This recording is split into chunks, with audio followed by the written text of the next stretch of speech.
So what is this that he picked up in Walmart? Okay, now we're recording. Go ahead. Okay.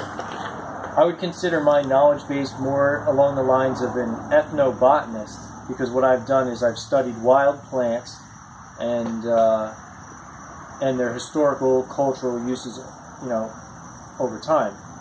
And so that kind of informs a lot of my study on the different plants and what we can do with them. So to say that I'm just an herbalist is not quite accurate.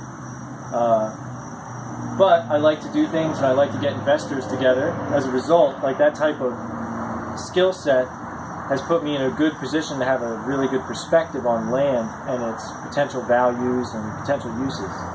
So I do like to get investors together to purchase strategic pieces of land for various reasons, either business investments or personal family investments in a piece of land that becomes like a heritage for your family and stuff like that. So that's what I'm interested in these days. Okay, all right. What should I discuss? You want me to talk about a certain plant or? No.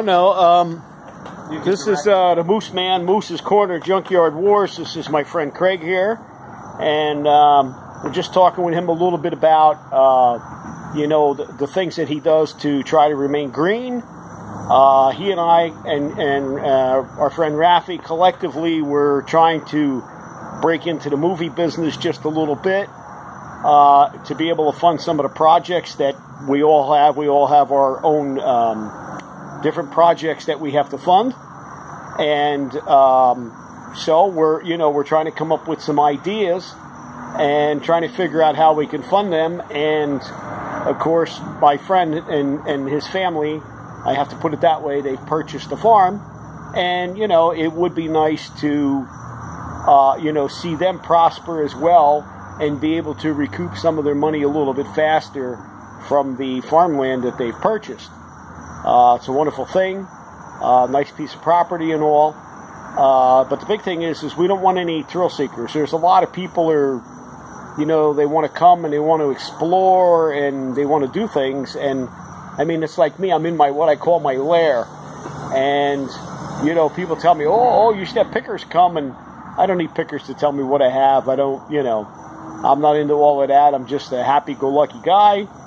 And, we're trying to get a few things going. My initial goal is to start a retreat for children. Fully funded, by myself. Everything all, non-profit. And, it is what it is. But that's what we're doing today. We're trying to get some ideas together and just, trying to get my friends on my YouTube channel so people can be familiar with who they are and support them on their channels as well. Could you tell us about your channel, Craig, that you have? So my YouTube channel is Moonlight Empire, and I believe it's one word as the YouTube channel, but it's essentially two things, two words, Moonlight Empire. That's where you can see some of the things that I've done, some of the videos I made out in the landscape.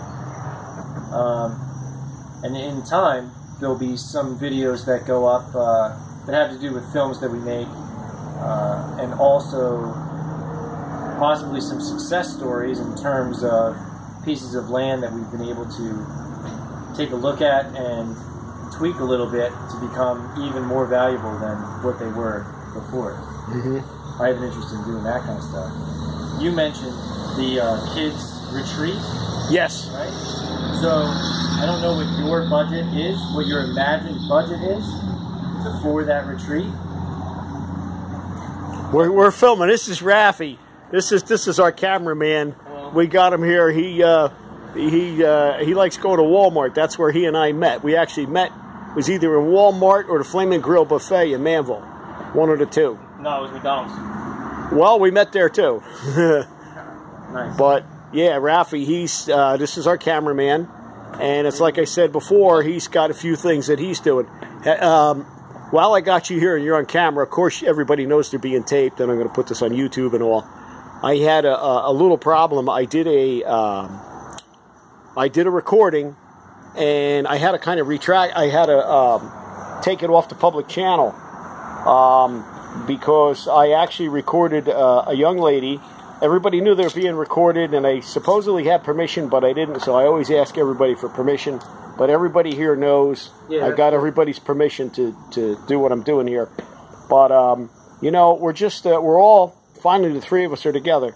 We're probably going to take a ride to the farm. If it stays nice, we might, well, we might. We're going to figure out what's going to happen. I think.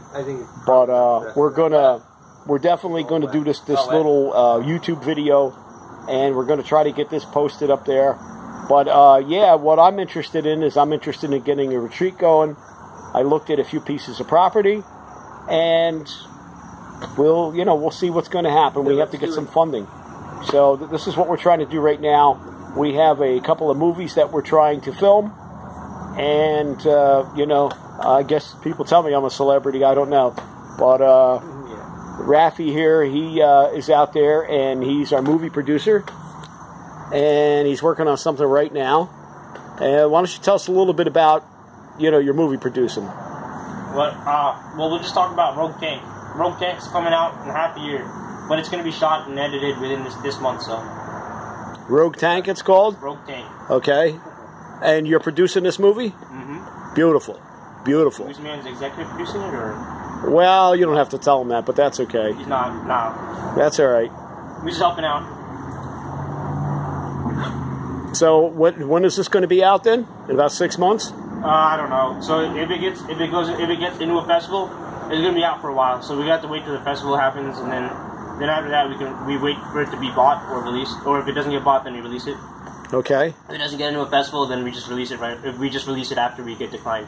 Okay. Now the food and everything that's going to be for this year, we're going to use a lot of Craig's all natural herbs and teas and things like that for beverages and drinks and things like that. Yeah. What's that you're smoking there? Now I know it's not marijuana, but that's your own private type cigarette that you roll, all natural? Yeah, it's not a cigarette, but it's something that you can burn if you want. Mm-hmm. It's like a type of incense? And it's a type of incense. That you smoke? Yeah, I'm not going to say right at this moment which one it is, but it's a type of incense that I really enjoy, that is accessible in our local area, and is very interesting. So it's very pleasant smelling. I like the smell of it. Nice. It's very, very pleasant. Yeah. And you know, I'll be honest, I'm glad that you're not saying what it is, but it's very pleasant. It's definitely not marijuana, but it smells really nice. It smells like I got the wood stove going.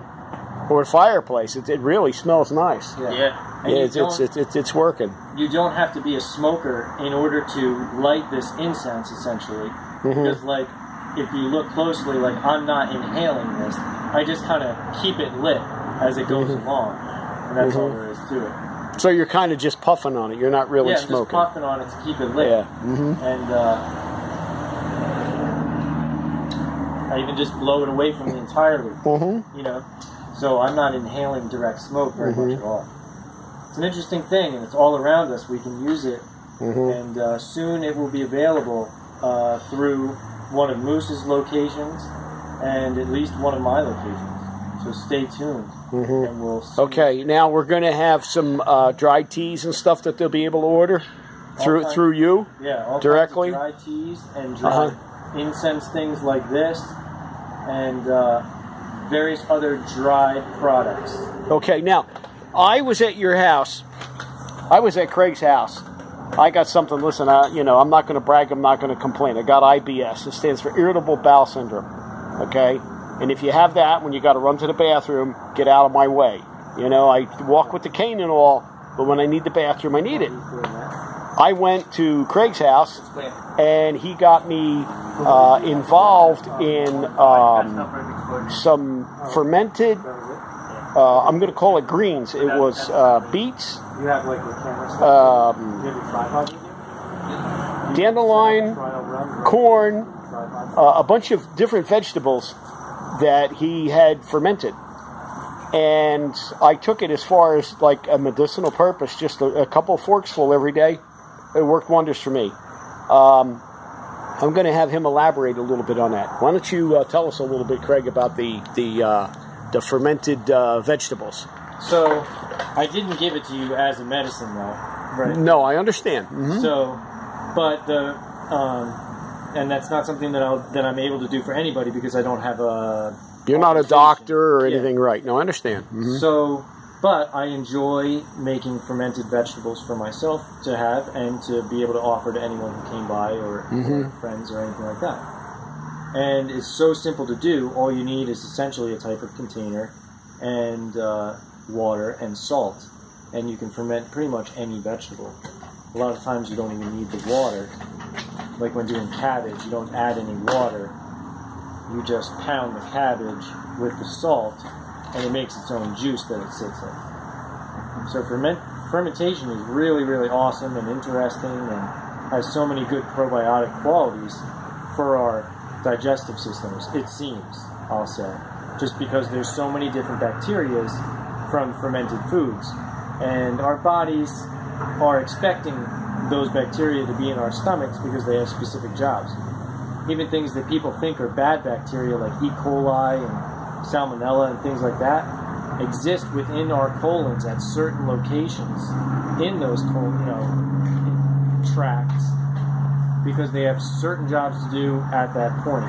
They break down certain parts of the material that can't be broken down by acidophilus or some of the other well-known bacteria. Gotcha. Okay. Moose Man and Junkyard Wars. Me and my lair here out. And have a good one, folks.